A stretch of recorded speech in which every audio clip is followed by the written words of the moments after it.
Welcome to V5 news. ఈరోజు చూసినట్లయితే assembly సమావేశంలో బడ్జెట్ ప్రవేశపెట్టడం జరిగింది. అందులో ఇప్పుడు 6 గ్యారెంటీలు ఏదైతే ఇచ్చారో ఆ 6 గ్యారెంటీలకు తగ్గట్టుగానే ఆ బడ్జెట్ సమావేశాలు చెప్పారని అనుకోవచ్చా?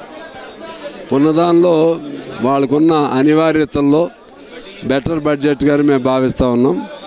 అయినా కూడా ఇంకొన్ని చేయాల్సిన అవసరం ఉంది.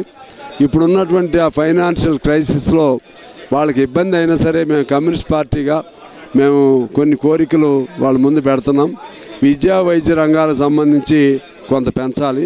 అలాగే అసంఘటిత రంగానికి సంబంధించినటువంటి అనార్గనైజ్డ్ సెక్టార్కు వాళ్ళకు కూడా కొంచెం పెంచాల్సిన అవసరం ఉంది.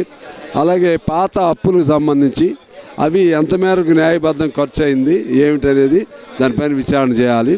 ఇటువంటి డిమాండ్స్ మేము పెట్టాం. ఉన్నదానిలో బెటర్ బడ్జెట్గా భావిస్తున్నాం.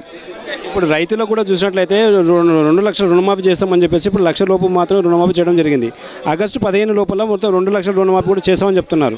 అంతేకాకుండా ఏంటంటే ఇప్పుడు రైతులకు రుణమాఫీ రైతు బంధు కావచ్చు, అలాంటివి ఇంకా స్కీములు కూడా చాలా ఉన్నాయి. అవి కూడా నెరవేర్చలేకపోయారు. మరి ఆ రైతు బంధులు అలాంటివి ఆపి ఈ రుణమాఫీ చేశారని చెప్పి పబ్లిక్లో బీజేపీ వాళ్ళు కానీ మిగతా వాళ్ళు కూడా ఆరోపిస్తున్నారు, బీఆర్ఎస్ కూడా. మరి వీటికి మీరేమని చెప్తారు? అది ఆపినా ఆగదు. వాళ్ళ అన్న ప్రకారం చేయాల్సిందే. ముందు రైతు రుణమాఫీ చేశారు. రేపు రైతు బంధుకు సంబంధించి అసెంబ్లీలో చర్చ పెట్టి ఎన్ని ఎకరాలు అనేది తీసుకుని అది కూడా చేస్తామన్నారు, చేస్తారు. ఉద్యోగ వృత్తి కూడా కావచ్చు, మహిళలకు కూడా కావచ్చు. ఇప్పుడు నెలకు 2500 కూడా ఇస్తామని చెప్పారు అప్పట్లో. ఇప్పుడు ఉద్యోగ వృత్తి కింద కూడా 4000 రూపాయలు ఇస్తామని చెప్పారు. అది కాకుండా ఉద్యోగాలు కూడా ఇప్పుడు గ్రూప్ 1 కావచ్చు, గ్రూప్ 2 కావచ్చు, గ్రూప్ 3 కూడా కావచ్చు, వీటిని కూడా ఉద్యోగాలు ఇస్తామని చెప్పారు. మొన్న చూసినట్లయితే యూనివర్సిటీలో కూడా పోలీసులు కూడా లాఠీ చార్జ్ చేయడం కూడా జరిగింది వీళ్ళ విద్యార్థుల పైన. దీన్ని మీరు ఎలా ఖండిస్తున్నారు?